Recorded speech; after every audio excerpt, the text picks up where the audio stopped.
Well, thank you for that great introduction, and welcome everyone. I'm so happy to be presenting a class on gardening to you. And what a great day it is to think about gardening with the rain. This will help get your soil moistened for garden preparation. We're going to be covering a lot of information this evening, and I'm going to try and squeeze it all into 1 hour, but we may run over just a tad. And in the interest of time, I'm not going to be covering any topics on deciduous fruits or citrus in this presentation. But if anyone has questions, please type your questions in and we can answer those at the end of the presentation.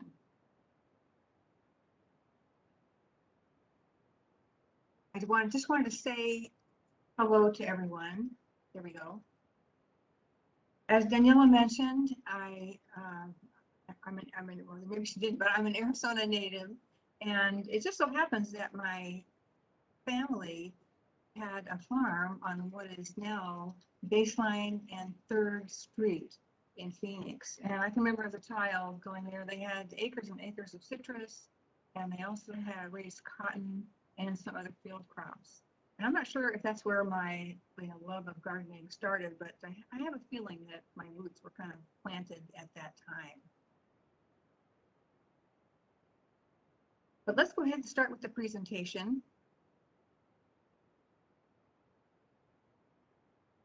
There we go. You should have received some class materials, and if not, Daniela can get those to you. The first is a resource list, and I'll be referring to this tonight as we go through the presentation. There are a lot of links to the University of Arizona Cooperative Extension site. They have some wonderful publications on gardening and soil preparation, what to plant when, for kind of a gardening calendar. There's also publications on pest management and a few references for gardening books. So that's something you can take a look at after the class when you have a few extra moments. There's also just a quick 1-page desert soil preparation handout. A handout on drip irrigation, which is probably the best way to get water to your vegetable area. One on growing tomatoes, because everyone loves tomatoes, and they can be a little tricky sometimes. This is a table that shows you what to plant during which season. So one side is for warm season vegetables, the other side is for cool season vegetables. And then the last one is just a quick publication on growing herbs.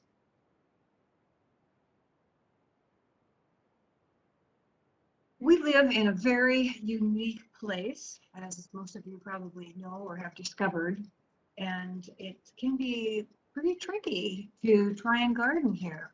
And if we had a live class, I'd be asking you how many have tried to stick a shovel in our soil when it's not raining like it is today. And what were your results? Was it hard? Was it easy? And was it very different from where you perhaps gardened a few years ago? So yes, our desert is like nowhere else. Plants, of course, have basic needs, and those that might come to mind are things like what? I know we can't talk out loud, but just what do plants need to grow?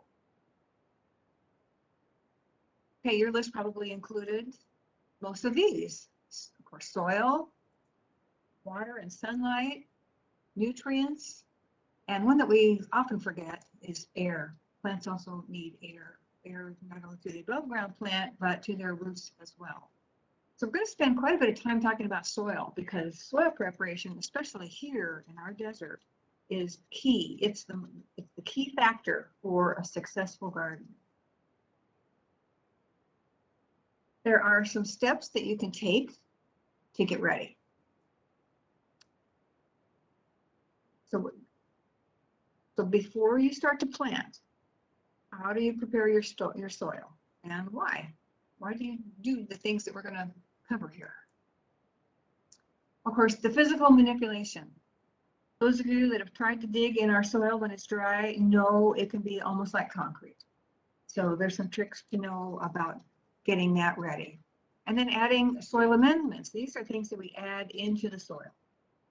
Compensatory measures, things that make it a little easier for us to garden. So things like raised beds, using drip irrigation and mulches.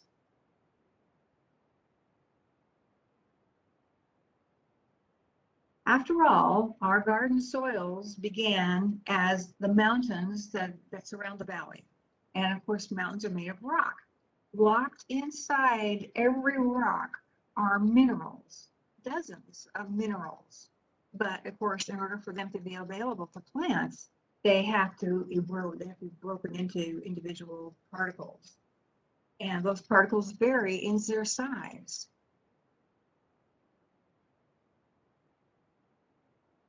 And it just so happens that depending on what size the particles are, that is, they make up our soil components. We sometimes call it parent material because it's the mountains are the parents, and then the eroded materials are washed down into the valley floor. And they're made of sand, silt, and clay. Most of you know what sand looks like. Silt is the consistency of cake flour. And clay, the individual particles of clay are so small that you have to use a microscope to see them. But they clump together. So usually we see, you know, clumps or lumps of clay.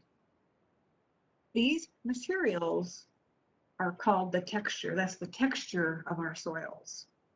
And they're made up of these different particle sizes. Our desert soils can be heavy clay or clay loam, and the loam just means they have a silt component to them.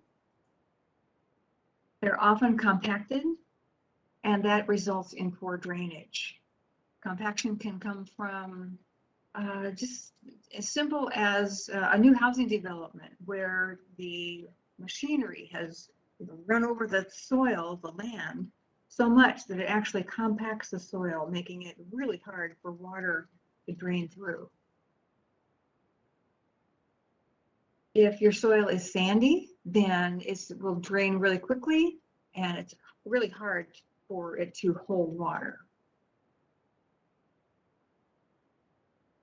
There are some areas in the valley where the soils are really thin, and the rock might be just below that thin layer of soil. There's a type of rock material that we call caliche, and many times we misunderstand caliche, thinking that compacted soil is caliche. Caliche is actually a material that's almost impervious to water. And if you have it, in order for water to penetrate through, it needs to be broken apart. So hopefully you don't have any caliche in your in the soil near your home. So why do we care about texture? Those different particles. Of course, it's going to depend. It's going to determine how much water and fertilizer you're going to need and how often you might need to use it.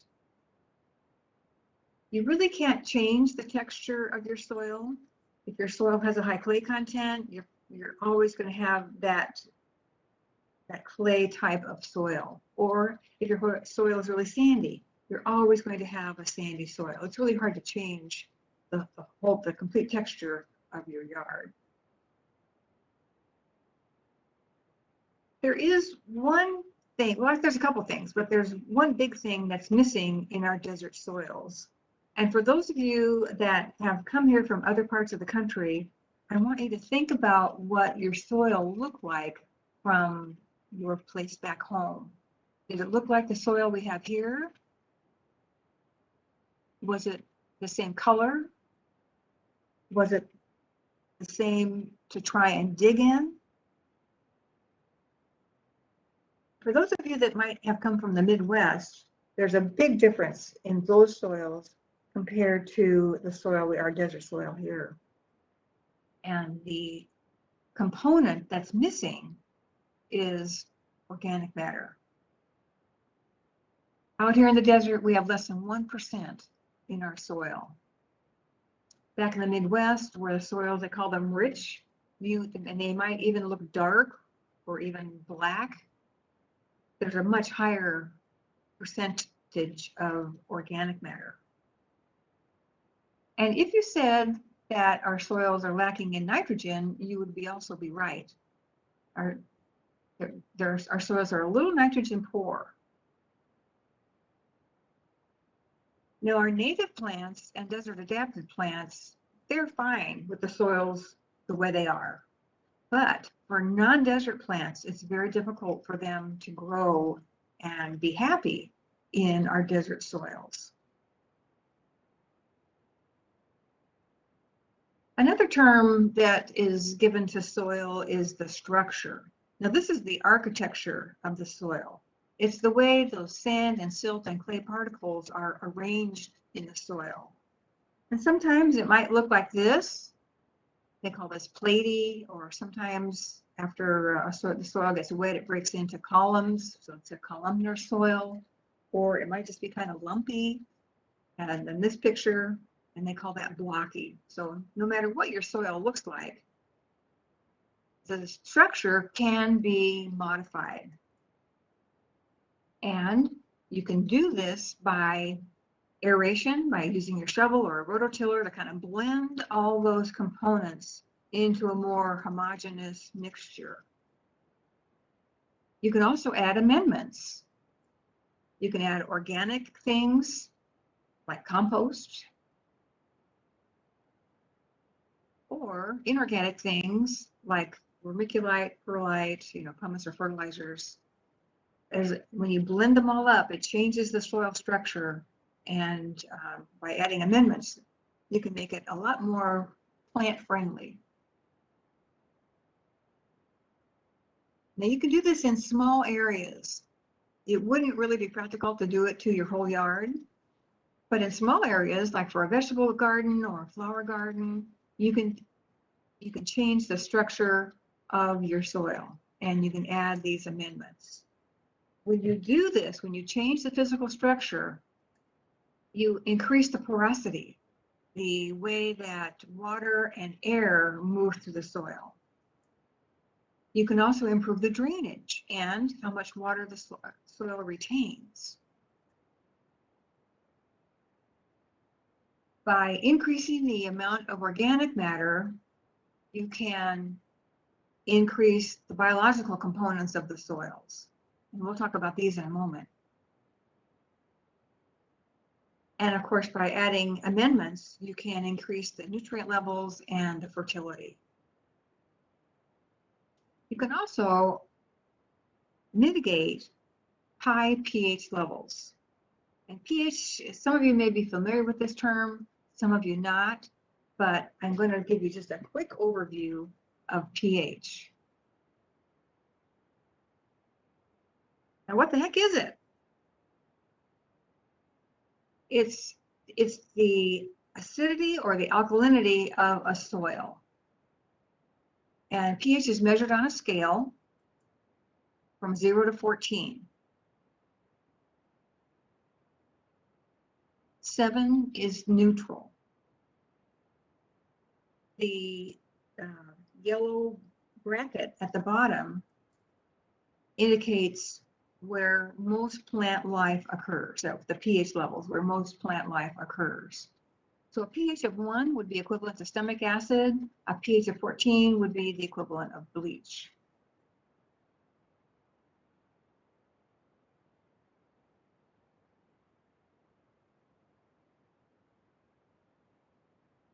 Now, although plant life can grow in that range from about 4 to 10, they really like to be about 6 or 6.5 with a pH of 6 or 6.5. And I mentioned 7 is neutral. Where do you think our desert soils end up on the pH scale? Just about at 8.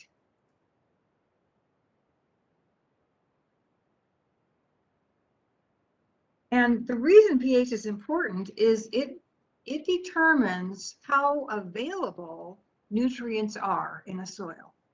The higher you go on the pH scale, the more alkaline the soil becomes, and the less available the nutrients are. It doesn't mean that there's less nutrients in the soil, it means they're less available to the plants. And you can see on this diagram or this image that things like iron and manganese and copper and zinc really decline or become less available at that 8.3 perhaps level, but once you pass 7.5, they really start becoming less and less available to the plants. And again, this is why plants that like to have a pH of around 7 at neutral, they really struggle in our soils.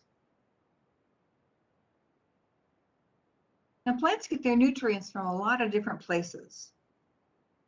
In fact, it might surprise you that some nutrients are available in the atmosphere. So nitrogen and oxygen and carbon, these can be absorbed by plants in the atmosphere.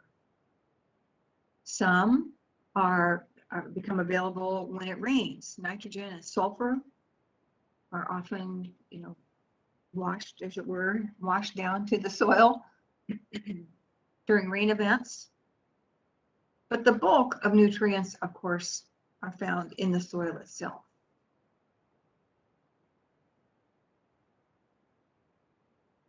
And that's why establishing a good root system is important so that plants can absorb the nutrients that are available. Now we can add nutrients, and on any given fertilizer container, bag, box, there are 3 numbers. And this example shows you 16, 8, and 8. And these numbers refer to the nutrients that plants need the most. And they include nitrogen, phosphorus, and potassium. Nitrogen is always the first number, and this is expressed as a percentage. So this bag has 16% nitrogen, 8% phosphorus, and 8% potassium. And there might also be some other micronutrients, so things that plants don't need in as large quantities in a fertilizer product. But the big ones, the important ones, are always in this order: nitrogen, phosphorus, potassium. And the number on the front would refer to the percentage of that nutrient that's in the product.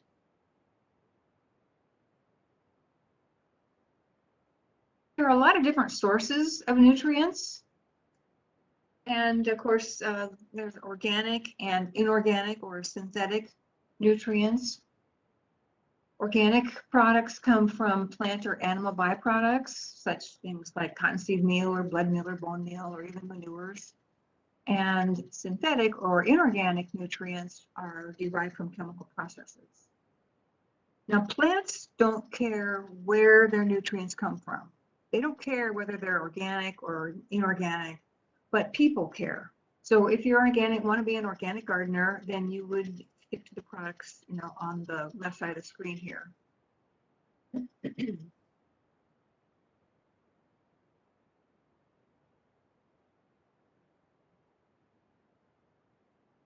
And once you start preparing your soil, you'll find that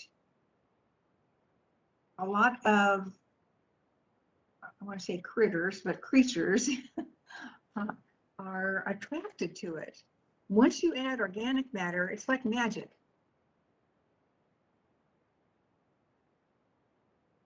And these beneficial components will help keep your soil alive.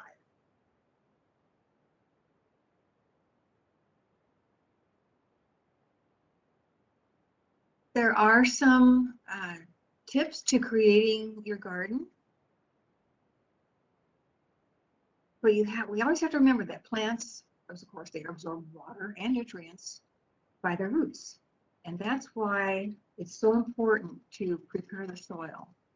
We need to loosen it so that roots can grow easily. And we want to add organic matter so that there's better water retention and nutrient retention.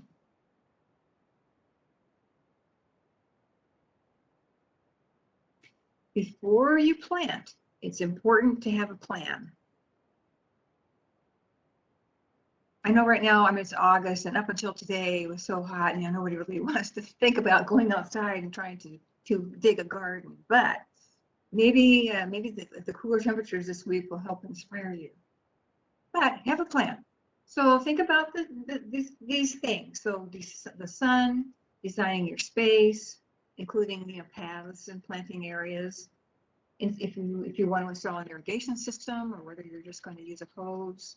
And start small. It's okay to plan big, but don't take on too big a project in the beginning, especially if you're a new gardener or new to do vegetable garden, because it might become overwhelming.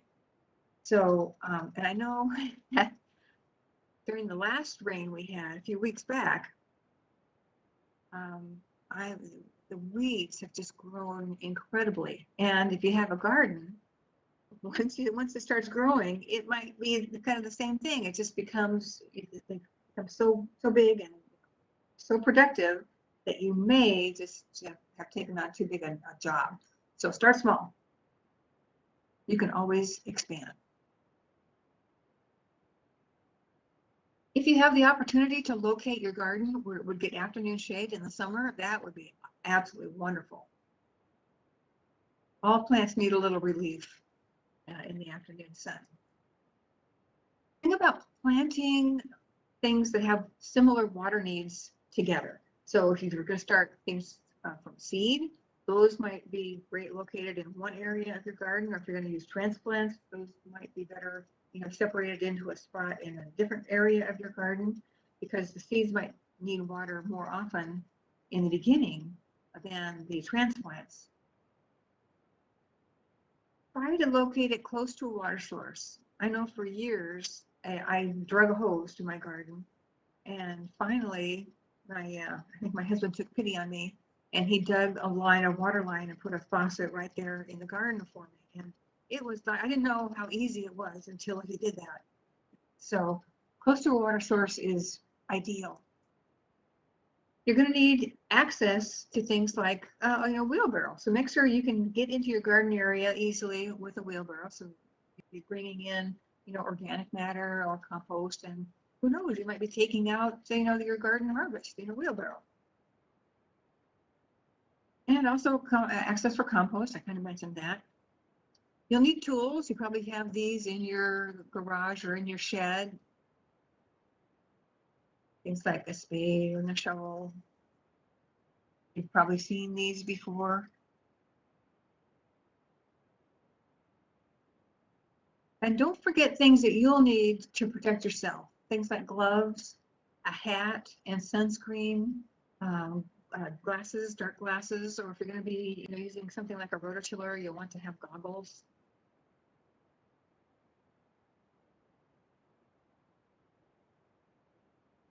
And after you've thought about all those things, then it's time to start preparing your beds.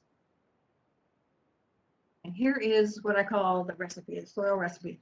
First of all, moisten your soil. If you're not ready to start planting next week after the rain here, then pre-moisten your soil before you start digging. You might want to moisten it one day and wait a day or two before you stick your shovel in. You want it to be moist, but not gooey. You don't want it to stick to your shovel. Then this is for gardening right on the ground, preparing your soil, your garden soil right on the ground. So use 4 inches of native soil. There's nothing wrong with our native soil. To that, you'll want to add 3 to 6 inches of organic matter. You can use compost, you can use mulch. If your soil is very heavy, has a high clay content, then you might want to add some sand. That's an option. And then you want to blend it either by hand with a shovel or with a rototiller. What I found to be helpful was to moisten the soil and then use the rototiller on it for that first 4 inches or so, and then add the organic matter, and if I needed to add anything else, and then till it again.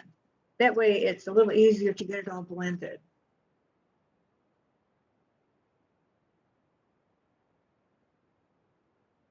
So what else do you need? Well, you might want to add amendments at the same time that you're preparing your bed. If you want to have leafy vegetables, lettuces, and things like that, then you might want to use a product that has some nitrogen, something like ammonium sulfate. And again, the numbers, the 2100, just means that this product has 21% nitrogen, no phosphorus, and no potassium. Now, it may have some micronutrients in there, but mostly it has nitrogen. Or if you're looking for phosphorus for root, flower, or fruit growth, you could use something like ammonium phosphate. Again, it has some nitrogen. It has 18% nitrogen, but it has 46% potassium. I'm sorry, phosphorus. Phosphorus and no potassium.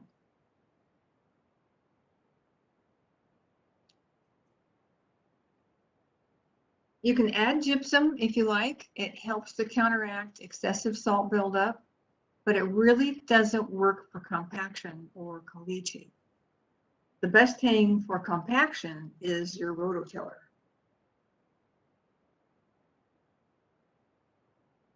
It's not necessary to use ash or lime because our soils are already alkaline, and this just increases the alkalinity.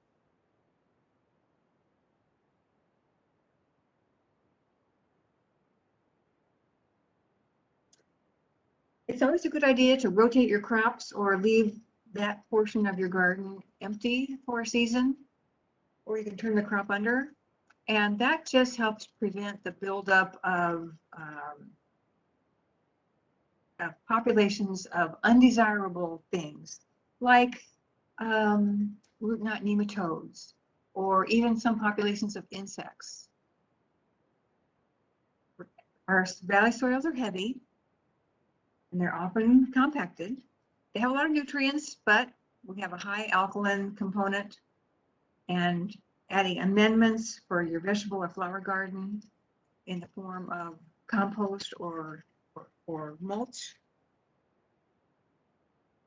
And then your fertilizers.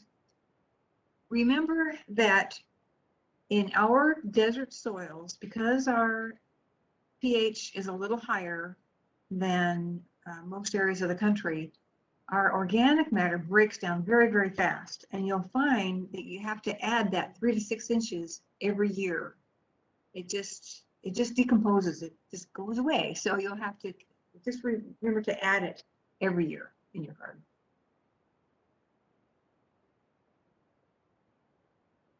There are lots of different types of raised beds, and people like to use them because they're a little easier to use in a garden. You don't have to bend over quite so far. You can have various configurations of raised beds. I have some pictures here that might give you a little inspiration. And you can use blue, you can use blocks, you can use wood as to contain your garden soil. Just pretty much anything you can think of. If you're going to use wood to as your border for your raised bed, just be sure that in the corners you use a little 2x2 and use screws to secure the corners. Nails have a tendency to split the boards, and they don't hold it quite as securely. In this illustration, you can see they've got their soil is 6 to 8 inches deep,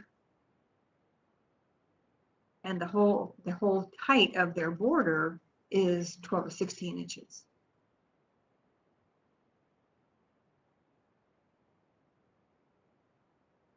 Here's some more illustrations of raised bed, and the one in the lower left just shows you the 2x2 in the corner to hold the boards together. On the right, this configuration will allow you to reach into your garden from a couple of different sides, and it just kind of maximizes the space. And in the upper left is that PVC fencing or PVC boards they've used for a garden barrier.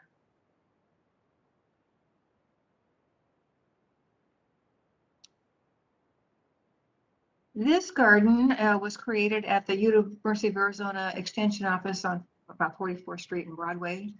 And they, a number of years back, they redid the entire garden and created some various types of beds. Some are nearly on the ground, some are raised, like the little kidney brick shape here. But you can kind of let your imagination just, go wild. And this area is open to the public, so if you wanted to visit, you can certainly stop by. This is how it looks today. So more mature. They've added some cinder block.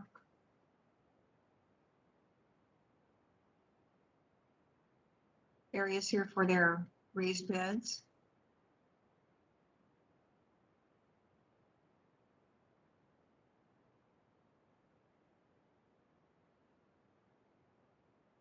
And the upper right, these are galvanized water troughs, livestock troughs that they've used for raised beds. And this happens to be at the U of A Extension Office in Tucson. And on the left, I wanted to show you this because not only is this a raised bed, but they have an arbor over the top, which is great for climbing vegetables, climbing things. And you could use it for peas or whatever. They happen to use it for, you see the orange objects hanging from the top of the trellis? Yes, those are pumpkins.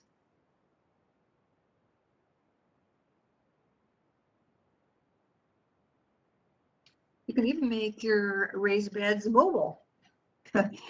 This type of raised bed works good in the wintertime, not so much in the summer because the soil gets pretty hot because you've got all four sides exposed to the air, basically.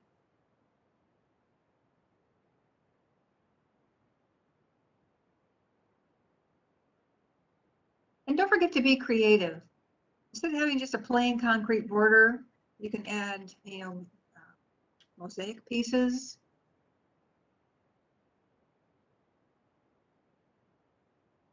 Here's some other ideas.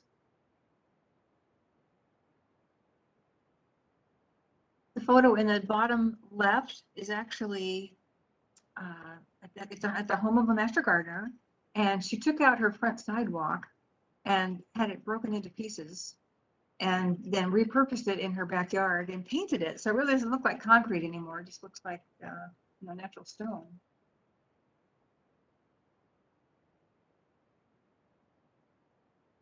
Here's some ideas with roofing tiles or pieces of flagstone.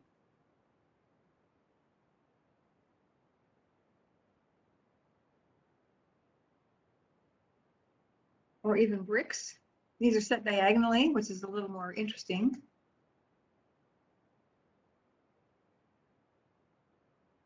They look almost like M&Ms.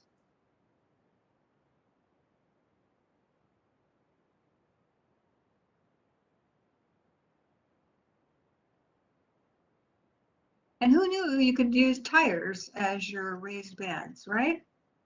Of course, they put landscape fabric in the bottom before they added their soil. And you can even paint tires.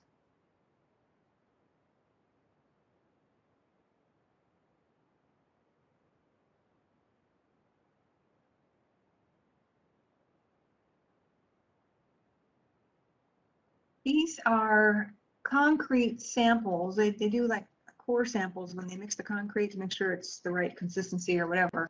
And but then they never use them. So this person took them and used them as a border around his garden. Or you can just use wood. Just remember that wood does decompose, so you probably have to replace it periodically. And here's a new purpose for grandma's old plates.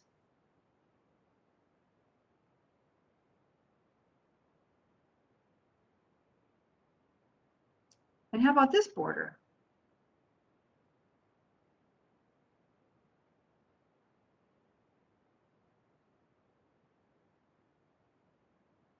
You could even take your garden with you.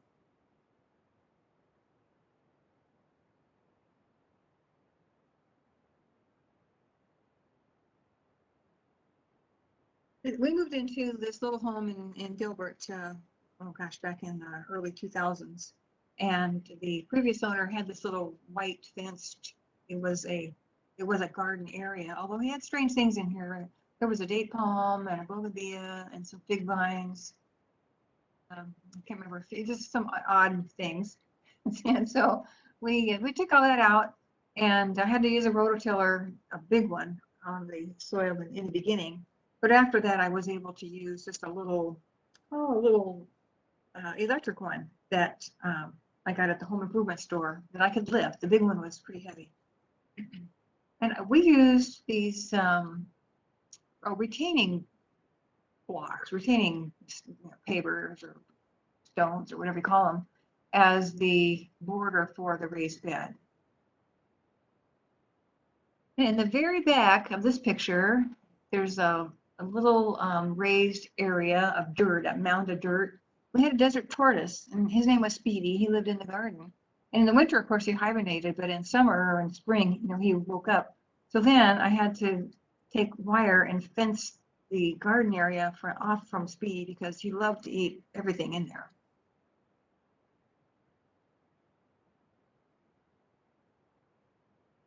You can use railroad ties for your raised bed borders. They're treated with creosote, which is a preservative, and sometimes it can be a little messy and it gets on your clothes.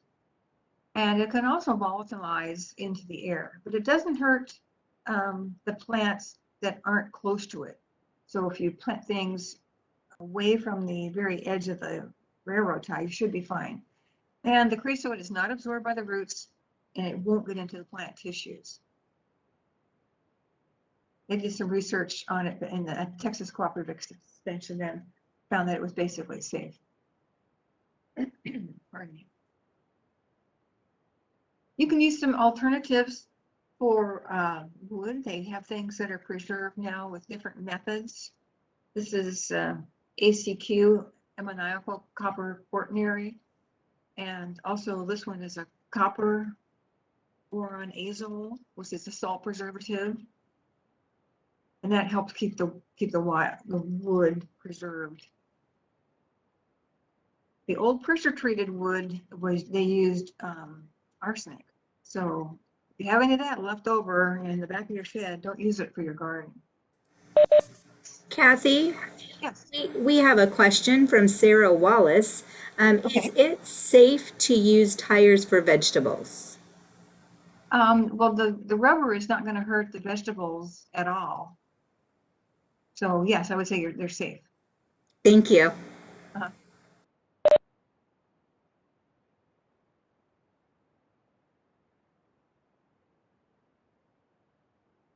You can use untreated wood as well. You just need to put something like linseed oil or a water sealant product on it, or even paint.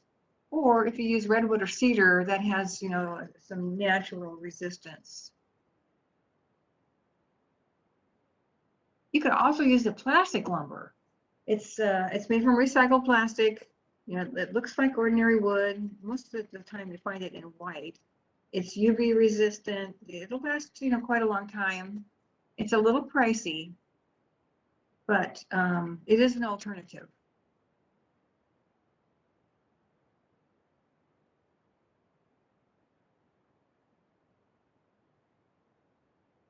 And you may have heard about square foot gardening or read about it, but it's basically just a way to maximize your garden space. And you can buy these little square foot gardening beds, I call them beds, the components at your local home improvement store, or you can just make your own. It's just they use little wood dividers just to delineate the 1 foot areas. Or you could use string for that matter if you wanted to. But it just, we plant in every square inch practically. And if you have climbing things, peas or beans, you can use a wire trellis or any type of trellis. If you need to put shade cloth or bird netting over it, these are PVC pieces, and they just, they can bend over the edges from corner to corner to support the netting.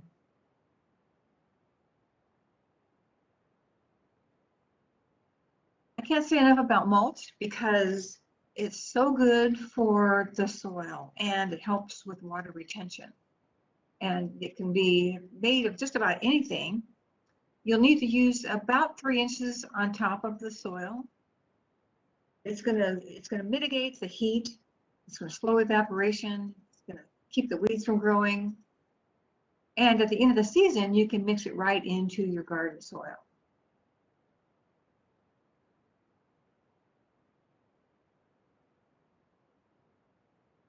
If there's a number of ways to get water to your edible area. And gosh, today we could use water harvesting, couldn't we? And it's great because, of course, you use water that falls right on your property. It doesn't have any chemicals. You can use water harvesting barrels. Just be sure that there's a way to put netting over the top so that mosquitoes don't get inside.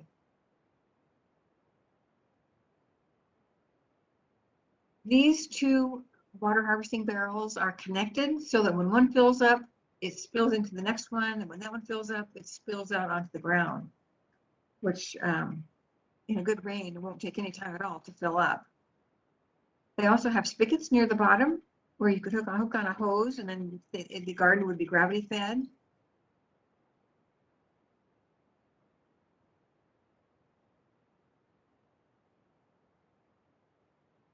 If you want to use drip irrigation, it's a great way to get the maximum water to your plants. It's delivered on the ground, so none is sprayed into the air, and you don't need to water the whole garden. You just water where the plants are. You can use things like soaker hoses or microtubing or even bubblers, or even a hand hose. I mean, some people really enjoy going out and just using the hose to water their garden. It kind of, it's like a relaxation type of thing. So the choice is yours. And here's some examples. So in the upper left is a soaker hose. I used one of these in my garden for about 1.5 years or 2 years, but it finally fell apart just because the sun, kind of, destroyed it. And I didn't cover it up, which I probably should have, but you could cover it with mulch, and it would still be able to deliver the water. Up in the upper right is, of course, a bubbler system. In the center, on the bottom, is microtubing with emitters built right in. So this is the 1/4-inch tubing with an emitter built in that delivers, depends on the manufacturer. Most deliver 1/2 gallon per hour. Some might deliver 1 gallon per hour. So you'll just have to read the label. And they're spaced between 6 and 12 inches apart. And I found after using the soaker hose for a while, I finally converted to this system with the microtubing with the emitter built in. And this is not my garden, but this is what I did. So at the top of my garden bed, I used the 1/2-inch poly tubing from my water source. And then I took the 1/4-inch microtubing and stretched it down the garden bed itself. And with the emitters being spaced, 6 to 12 inches apart, then that was enough. It delivered enough water so that it moistened the area right next to the tubing. And that's where I planted. I just planted right along the tubing so that the plants could get the water.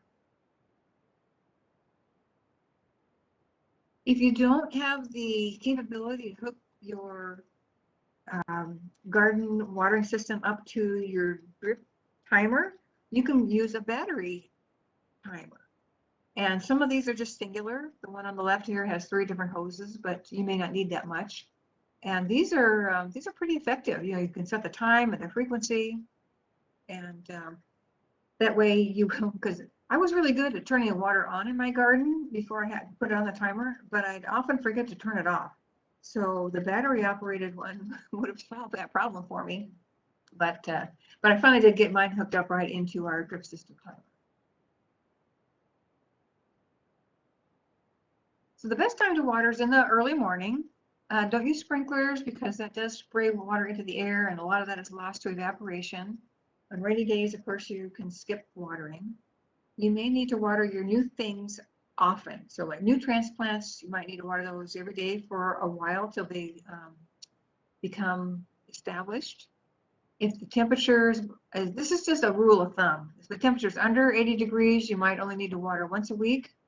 This is after your plants become established. And over 80 degrees twice a week, although if we, if the temperature really gets high, like 90, 95, you'll probably have to water more often than twice a week. And it also depends on your soil. If your soil has a pretty high sand component, then you'll have to water more often. But always remember to water deeply. Water to the root zone. So most of the time that's going to be 6 to 8 inches in a vegetable bed. So run your system long enough to water that deep. And you may have to check it in the beginning, check it a few times. If you run it for 10 minutes and check it and it hasn't soaked in that deep, then you know that you need to run it longer. So it may take just a little tweaking in the beginning so you figure out how long it's going to take to deliver the water that soaks in that deeply. Now, container gardening, this is a great way to garden, even if you don't have a lot of space, if you have a small yard or a patio. And containers, they're come in lots of different shapes and sizes.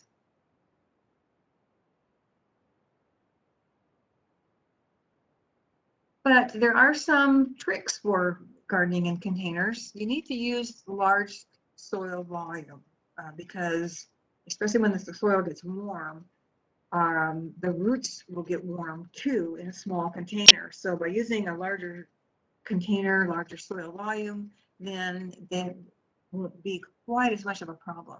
Some plants just, when it gets really hot outside and the roots get warm, too warm, they just give up. It's too hot for me. Wait till wait till fall. So at least 3-gallon capacity.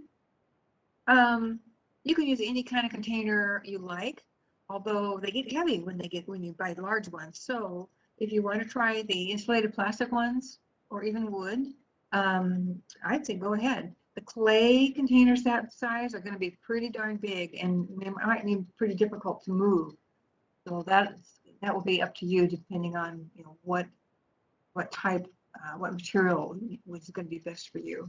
The soil mix is very different for a container. You'll want to use 1/3 commercial potting soil, the kind you buy at the nursery or the home improvement store, 1/3 peat moss, or you can use compost, and then 1/3 pumice or perlite. If pumice is hard to find, then use the perlite. With peat moss, you'll need to make sure that it's moist. If it's in the bag that you buy and it feels pretty moist, then that's great. If not, you may have to soak it to re-moisten it, because once it gets dry, it's very hard to wet again.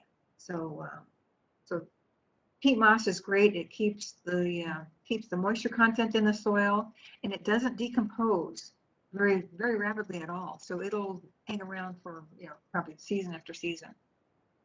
One trick to help keep the roots cool is to take one container and nest it inside a slightly larger container. And then you can stuff, those styrofoam peanuts or pieces of styrofoam themselves, or even newspapers in that space. And that kind of gives it a little insulation.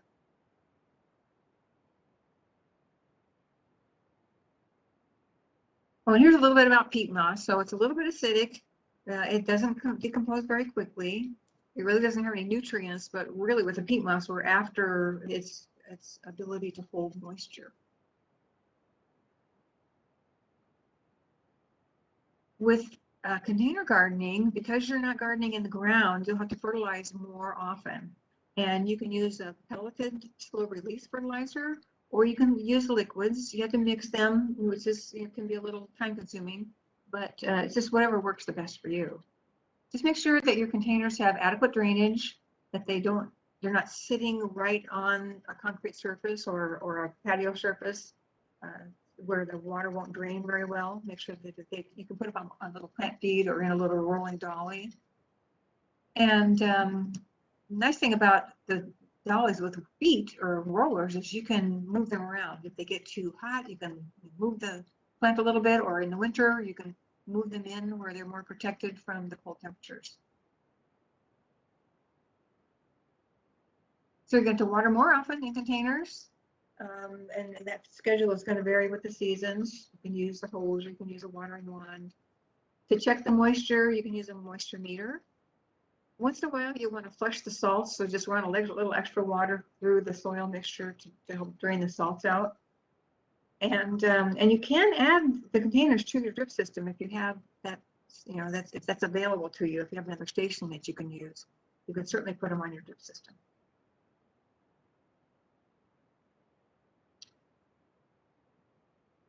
You can plant from either seeds or transplants.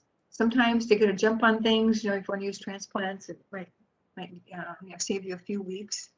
If you use seeds, sometimes the birds are waiting for you, and they want the seedlings or the seeds. You can use fabric row covers to put over your garden beds if birds are a problem. And just remember that don't plant everything at the same time, because if you plant, you know, let's say 2 little pony packs of lettuce, then they're going to probably ripen all at the same time or mature at the same time. So you may want to stagger your plantings so that you're not giving lettuce away to your friends and relatives. And these are just some examples of netting. So here's bird netting on the upper left. On the bottom left is just someone's solution to keeping the birds out of their garden area. And on the right is someone used mosquito netting over their garden. And then I think they had a problem with cats digging in the garden, so they used these repurposed iron, they almost look like security door kind of things. You can use this fabric called tulle. It's what they use in wedding veils. It's very light and air can move through it easily. Sunlight can move through it. And it's not very expensive. This is my garden, and it didn't always look like this. I was having trouble with the birds, so we decided to put netting over the whole thing. So my husband used 2x4s, and then we used conduit, metal conduit at the top as a support for the netting, and it worked out pretty well.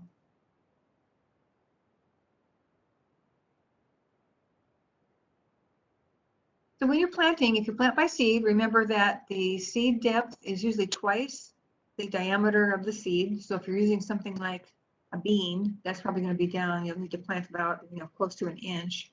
Or very small seeds, you may only need to plant, you know, 1/4 inch or so. If you're using transplants, loosen their roots a little bit, kind of massage the roots before you plant them. If you have a problem with the weeds, or if weeds start to sprout, just, you know, pull them out when they're little so that they don't rob water from your garden plants.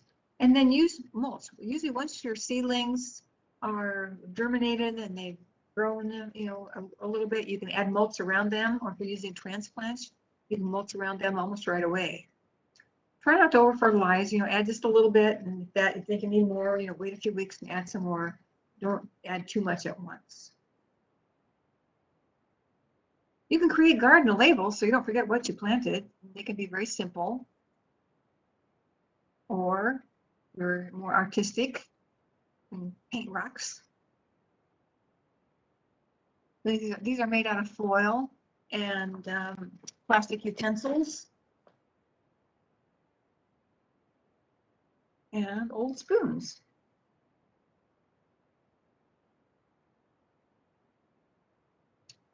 Sometimes folks want to save seed, you know, they planted or harvested a watermelon, and it was wonderful, so they want to save the seeds.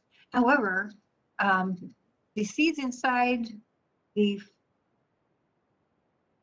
fruit or vegetable that you ate may not be the same as the flesh of the fruit or vegetable that you ate. Does that make sense? Because of pollination. So the flesh is going to be from the plant that you planted, but the seed may have a very different genetic component if it was cross-pollinated. And some plants are more vulnerable to cross-pollination than others. things like a squash has a big open flower. So almost if you have a watermelon, it could be pollinated by a zucchini. So the resulting seeds are going to be very different. On the other hand, a tomato has kind of a closed flower, and they're pretty much self-pollinated.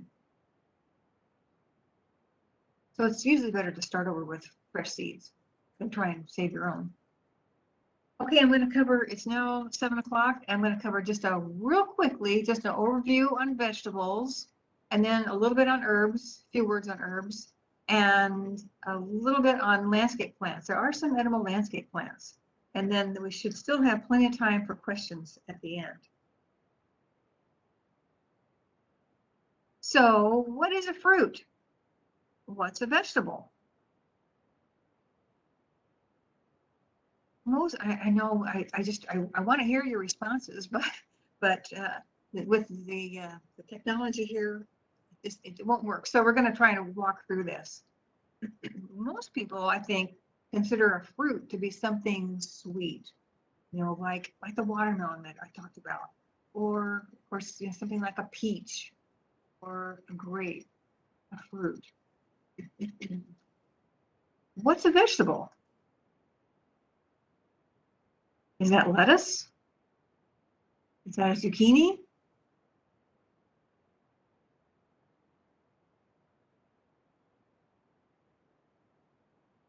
Oops, let me go back. We'll answer that question. Okay, so from a botanical standpoint, the fruit is the product of the plant. So a fruit is a ripened ovary with a seed inside or seeds inside. So think about all the things that you eat that have seeds inside. A zucchini. Is that a fruit? It is. It's the fruit of the zucchini plant. What about, of course, a watermelon? That's a fruit. That seeds inside. What about something like, I'm drawing a blank here. Somebody help me. Well, a cucumber. That's kind of like almost like a zucchini. That seeds inside, right? A banana. Banana has seeds inside. It's a fruit. We kind of think of a banana as a fruit because it's sweet. What about a vegetable? A lot of these are you know, like root crops. Okay, so carrots, potatoes,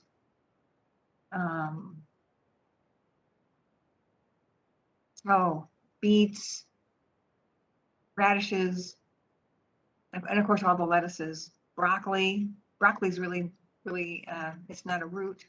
What is broccoli? It's a flower. Broccoli is the flower. Yeah, at least most of what we eat on a broccoli plant is a flower. Yeah, so it can be. Excuse me, Kathy. Yeah, go ahead. Hey, Kathy, we've got a question here. What time of year do you plant your garden here, specifically tomatoes? Okay, I'm going to cover that in just a minute. That's a great question.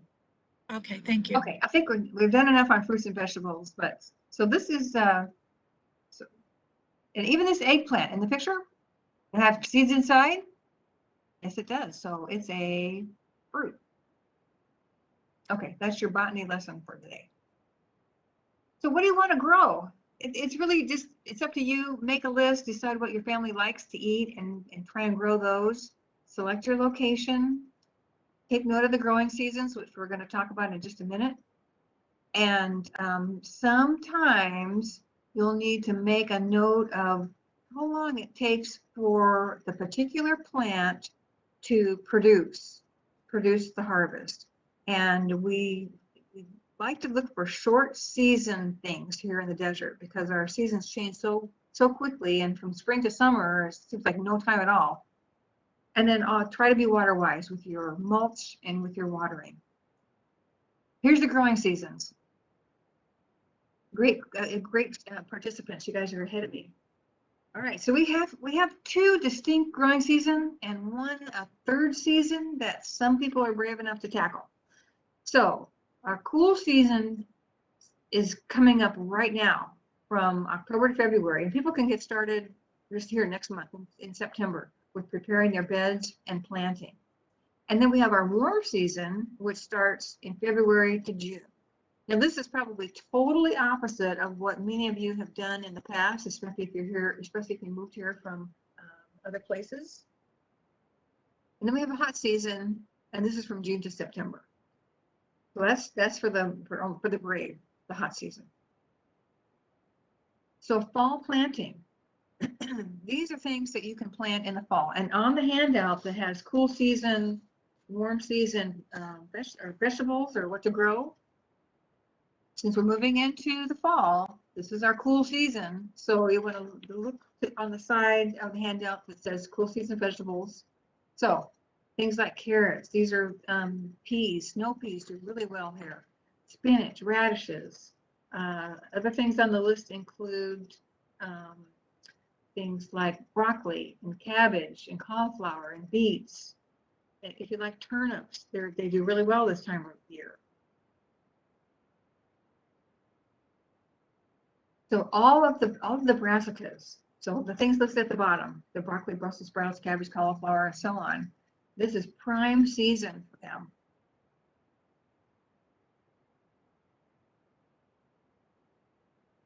All kinds of lettuces do really well. So you can plant all the varieties listed here, and try and plant things in succession, as I mentioned before, so that they don't all mature at the same time.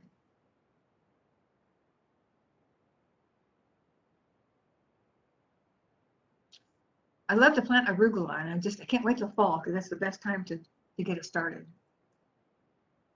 Now in the spring is a little different. So this is the time, this is our warm season. So these are warm season crops.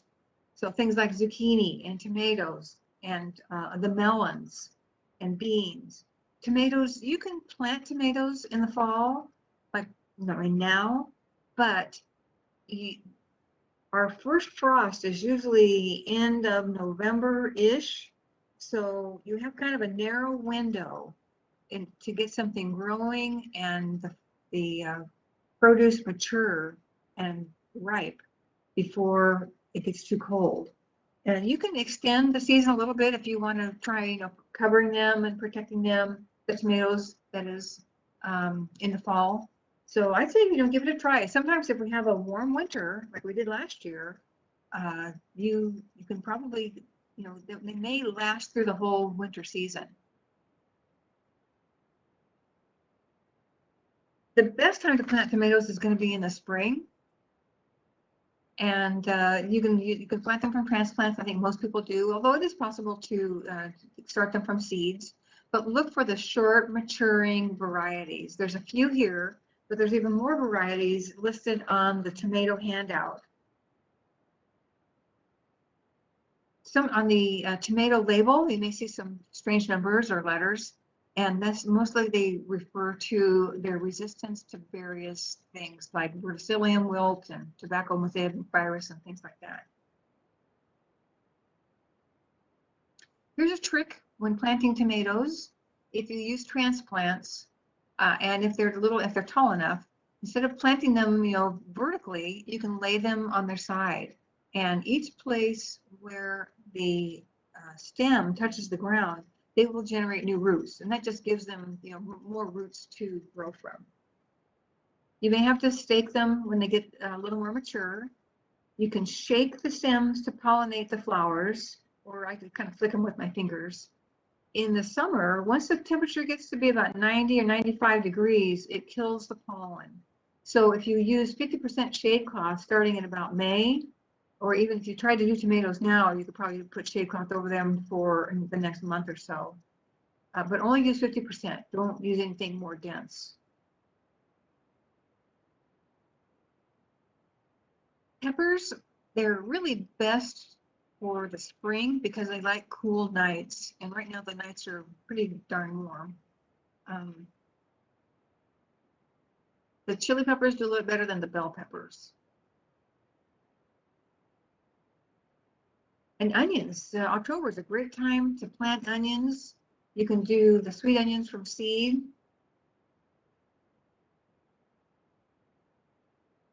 Or if you want to use the onion sets, the little baby plants, they're usually available in late winter. One trick is not to use a fertilizer that has sulfur in it because that makes them hot. It increases the cry factor. So don't use something like ammonium sulfate because that wouldn't have the sulfur.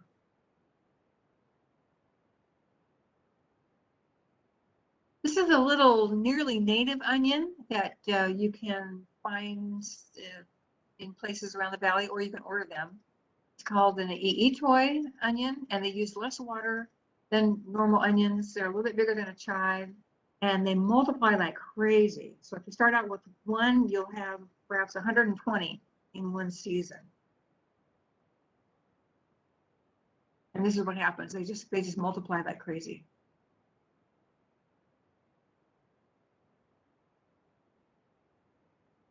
The Native Americans used a lot of different crops, of course, and this is a resource from Tucson, Native Seed Search, and I think this is listed, should be listed on your, yes, it's on your resources page. So you can order all kinds of heirloom and seeds and crops that were grown by Native Americans. There's dozens of kinds of peppers and corn, and it's really fascinating. They have a great website too. This is a trick that Native Americans use. They called it the Three Sisters. They've gardened on mounds, planted corn in the middle, surrounded by beans. The beans added nitrogen to the soil, but they also could climb up the stalks of the corn. And then around that, they used squash. They planted squash. The big leaves of the squash kept the soil cool. And this was called the Three Sisters. Don't forget to add flowers to your garden, because not only is it pretty and interesting, but they attract pollinators into your garden area, and they'll help pollinate some of your crops.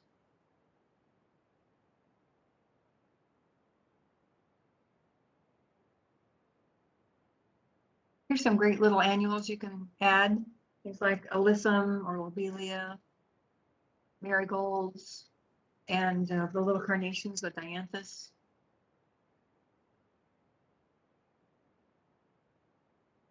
Okay, one quick slide on herbs, I think. So, and there are, you have a handout on herbs, but there's, of course, 2 seasons for the herbs as well. Basil is great for warm weather, and it'll grow right now, but once the weather gets cold, basil doesn't like cold weather, so don't expect it to make it through the winter. But things like parsley and cilantro, they do great in the winter. Lots of different herbs can be grown here.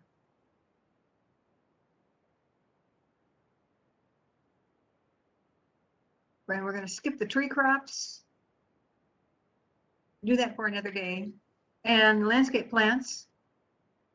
This is a yucca plant, soap tree yucca. And they have these beautiful tall stalks of kind of creamy white flowers, which are edible.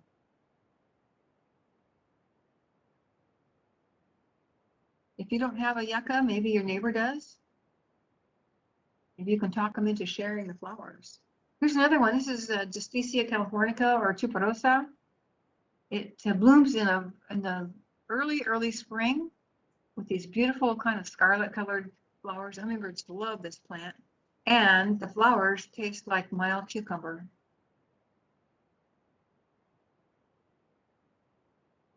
Rosemary, this is a very common landscape plant, and it's the very same thing that you buy in the grocery store in the little tiny packages. A great herb.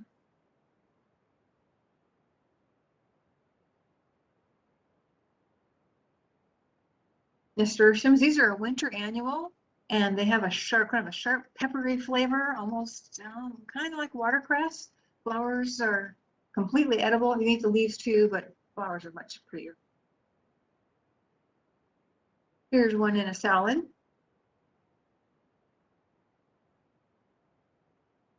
And pansies. Pansies are edible too. Also a winter blooming flower. And here it is in a salad along with the daisy-like flowers, the calendula. Those are also edible.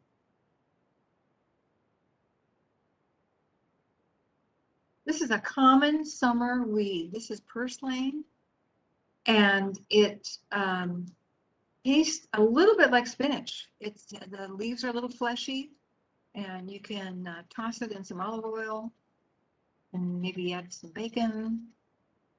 Pretty tasty. Here it is in a salad with some grilled vegetables.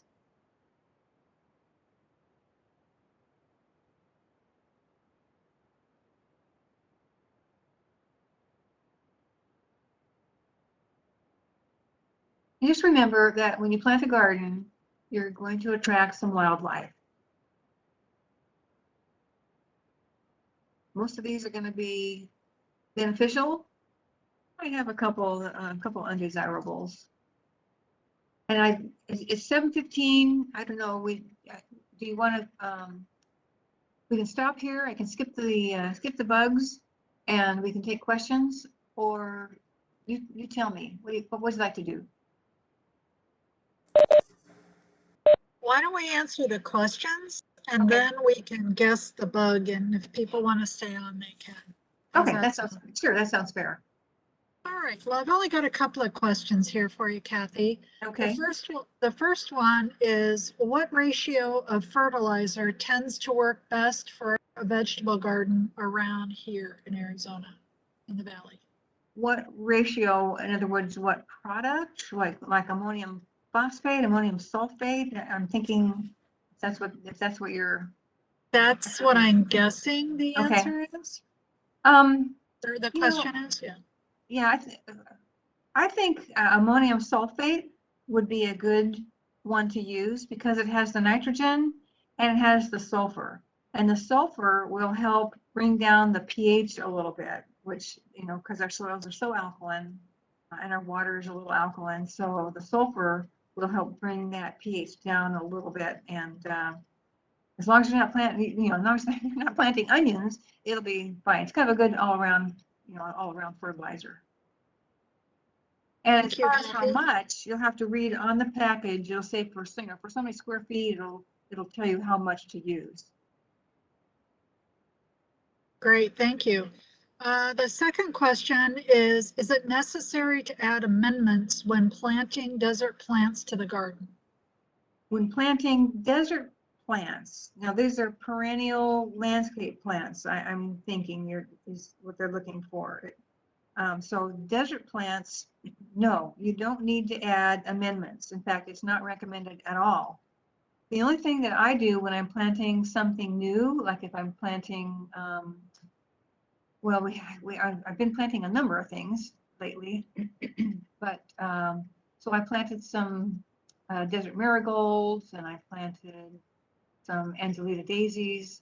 These are both desert adapted or native or nearly native plants. The only thing I do is I add a little bit of slow release fertilizer in the bottom of the hole, and then I put the plant in, and that's it. I don't ever fertilize them again. It's just in the beginning, I give them a little bit of a kick. The slow release fertilizer, the roots won't reach it immediately. So once they do grow down there in a few weeks or a month or so, then it'll be available to them, and it's slow release, so it lasts for several months. But desert plants do not need any amendments. No mulch, no other fertilizers. They're happy in just the native desert soil. Okay. We have another question that came in. It says, do I need to have a plastic film layer at the bottom of the raised bed? No, you don't need any barrier at all. In fact, you want to use at least 4 inches of your native soil, and then add the organic matter to that.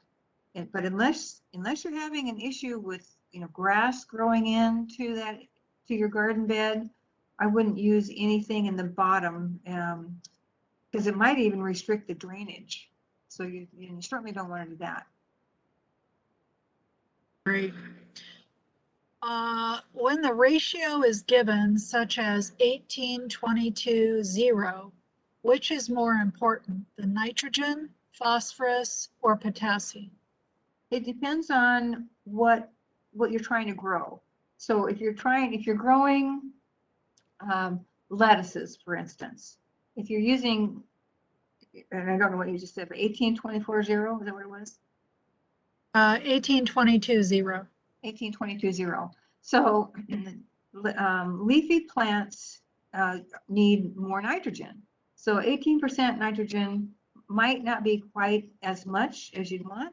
And the phosphorus, that's the second one, that might be, if you're not growing flowers or seeds, or your produce, fruit or flowers, then you might not need that high of phosphorus content. So it depends on what kind of crop you're trying to grow. All righty. And the last question that I see here is actually reaching out to trees. And she wants to know, can you grow apples or is it too hot? I think it depends on the chill time, doesn't it? Right. You can certainly grow apples here. There are lots of different fruit crops. You can, apples, peaches, plums do really well, apricots do well, but you always want to look for low chill hours. Because our winters are relatively warm, you want to look for something that only requires 200 to 300 chill hours, as opposed to 900, 800, or 900. And there are a number of, on the resource list, let me see if I can get it here.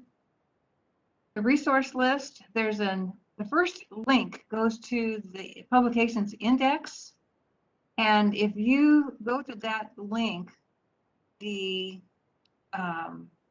a search, and you can search for deciduous fruits. You could try apples, but I'm not sure if that would work, but try either deciduous fruits or apples, and you should come up with a publication that lists the types of apple varieties that are good in the desert. One is called Anna, I know for sure, ANNA, Anna apple. But Okay, thank you. Yeah. Thank you. We did get another question that just popped in.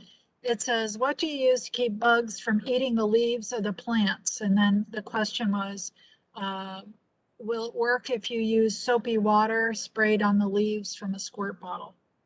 Well, I was going to cover that in this bug section. If people are willing to stay on the line after we answer all the questions, it's only going to take like 5 minutes at the most.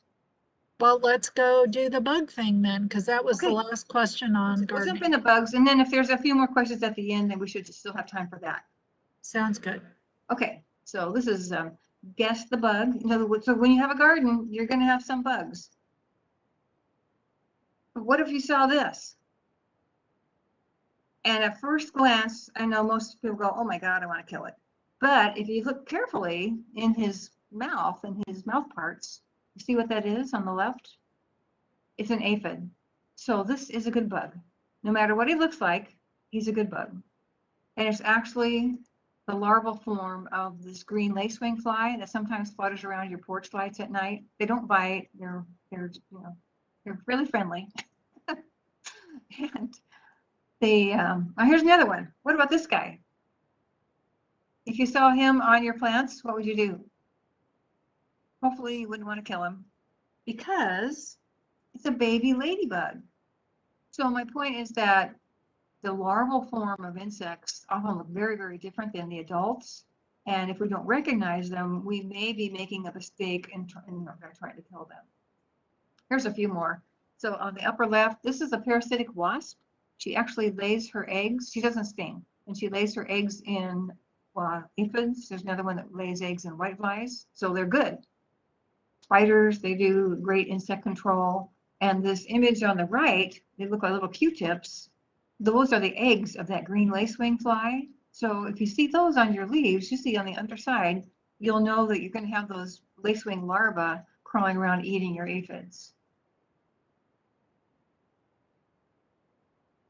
And so after the aphid is parasitized, he leaves just a shell, and they call these aphid mummies. So if you see these on your leaves, again, that's a good thing. It means that that parasitic wasp killed that aphid for you. Lots of other insect predators. We have praying mantids, although they kill anything, they kill lots of insects, good and bad. Robber flies. This is the little bug with big eyes, and he's called the big-eyed bug. Little spiders. They're actually good guys. This guy looks ferocious, but he's actually an insect predator. He kills other insects. And so just stay out of his way. They're not very big. And another crab spider. This is an assassin bug. He kills insects. This is a minute pirate bug, also a white fly predator. Another wasp, this time she's on a white fly, and there's the parasitized white flies. So, and this has been on the news lately. If you see these in your garden, I know most people want to smash them. I take them off and throw them on the concrete, and then the birds eat them. But this is the larval form of the sphinx moth. And he may be eating your tomatoes, and he may be eating some of your other landscape plants. So it's kind of, it's your decision whether you want to do some insect control or not. There is a method, it's called integrated pest management, where we use non-toxic or less toxic products to control insects. Let me go back one here.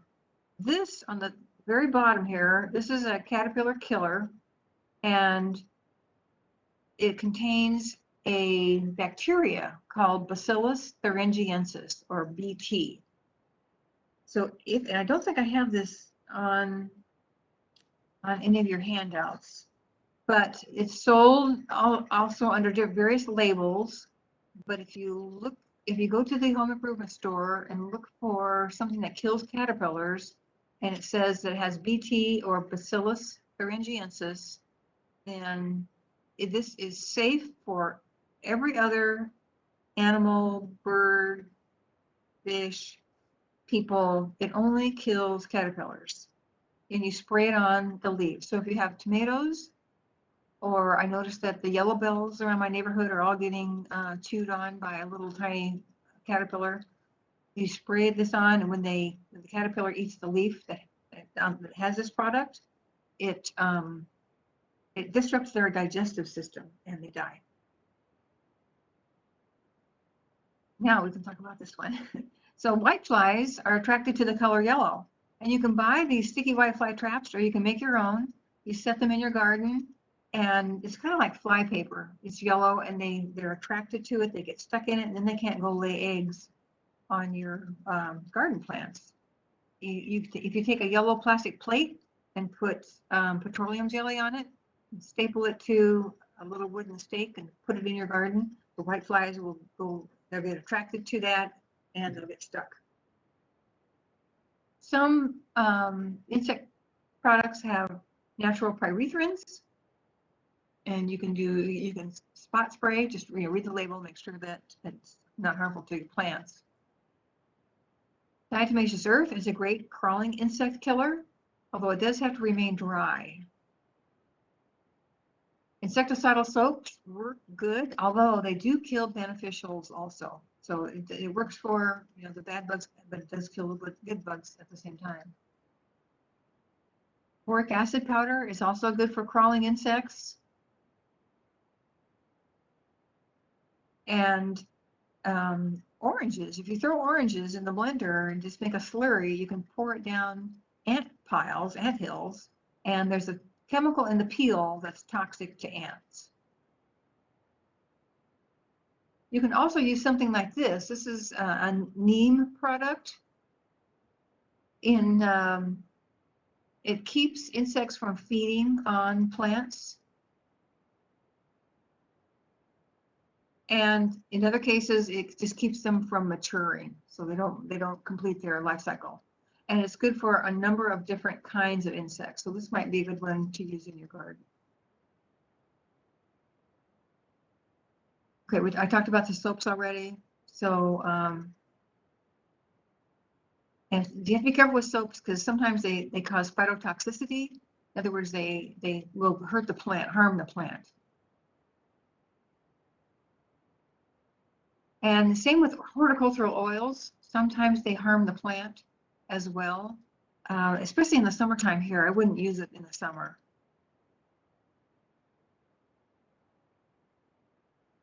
That's it. And if anybody has any questions, specific questions on anything we covered today, ask it now because we have how many minutes left? Oh, no, we're at 7:30, so we're just about done. But I'll take questions as long as you guys want to hang out. And if not, thank you so much for attending. And I think, is there an evaluation for them? I'm not sure if they have one. Yes, Kathy, you beat me to all of that. All right, great. Well, Yeah, so thank you, Kathy, for a great presentation, and thank you everyone for joining us tonight. On this slide, we have the references, but you can find more resources at this website for the City of Chandler, and then the Town of Queen Creek. You can find more about the workshops, different resources we have available for all of you.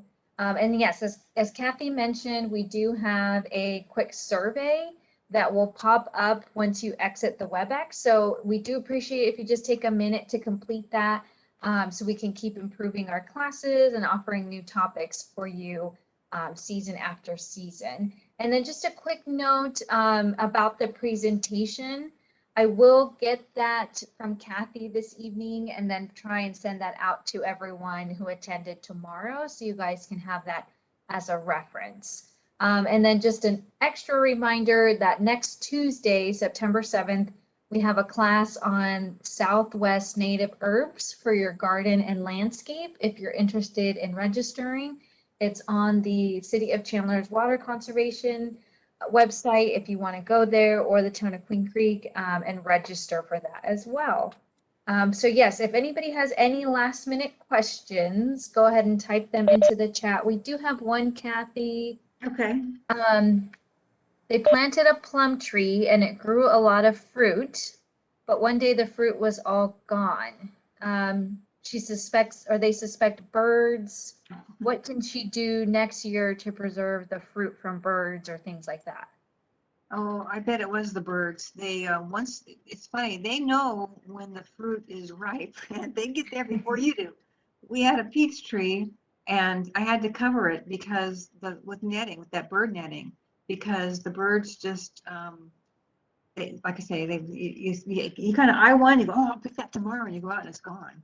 So yeah, and what I did is I just used a big net. I bought it at one of the local nurseries, but I have since read where you can take long pieces of PVC and kind of the square foot gardening slide that I had, that you had the PVC hoops that were kind of like, crisscrossed.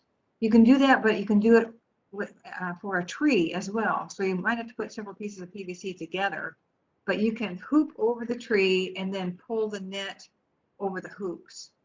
We pulled our net right over the tree, but it ended up kind of hanging up on the branches and so on. So I thought that hoop idea was a lot better. I wish I'd have thought of it.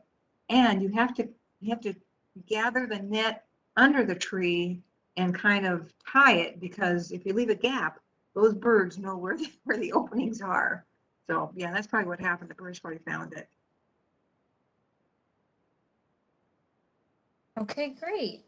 Any other questions? Let me just take a look.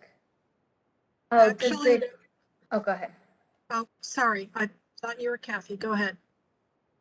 There are a few more questions that just came in. Does the caterpillar killer, I think they're referring to the BT, kill the monarch butterfly?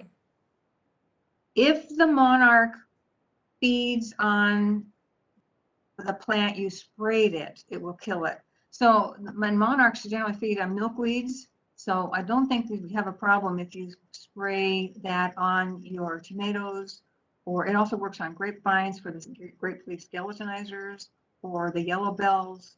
The monarchs aren't going to be eating those plants the foliage. They're attracted to the flowers of the milkweed plant, and they're larval. The milkweeds are larval hosts of the monarchs. So I don't think there'd be a problem because you're not going to be spraying it on milkweed plants. Okay. The person who asked about the caterpillars eating their leaves says they use soapy dish soap water in a squirt bottle, but something is still eating the leaves. So maybe that BT would help them. I think they're You just can sure try it. I mean, I'm not sure what plant. Did she say what plant or what plant they're having trouble with? No, they did not. Okay. All right. Yes, you can try it again. Now, what happens is because the Oh, she said vegetable plants. vegetable plant. Okay, so you can spray it if you have a tomato or whatever, or if you've got something that's maybe chewing on the leaves of your lettuce, or it could be a little like cabbage looper or something. Sure, but sometimes the caterpillars chew on the underside, so you may have to kind of try and spray the undersides of the leaves as well. And remember that the caterpillar got there because a moth, probably was a moth, came in and laid an egg. So you may have to repeat the applications every few weeks because another moth could come in and lay eggs and hatch, and you have more caterpillars. Okay, great. I don't see any other questions. There's one more question about whiteflies. How do whiteflies harm a plant? I have them in abundance around my sunflowers. Oh, sunflowers. All right. Well, whiteflies have a piercing mouth part, and they sip the juices from the leaves of the plants, and that's how they harm it. In other words, that's how they suck the life out of them. But if you can catch the adults before they lay the eggs, it's the larvae that are the problem. It's not usually the adult. I'm trying to think with whiteflies. Well, in any case, if we can catch the adults, then they're not going to be laying eggs, and you can keep your populations down. And as long as you don't use insecticides, you can build up your beneficial predator populations as well, because there are a lot of other beneficials that eat the whitefly larva. And whiteflies generally are a problem with lantana. I think that's one of their favorite foods is lantanas. If you have sunflowers, I'm wondering if you have. There's another bug. It's called a lace bug, but they do kind of the same thing. They have a piercing mouth part, and in any case, you could certainly try the neem product that I showed on the slide. Try that on your sunflowers and see if that will help with the insect population.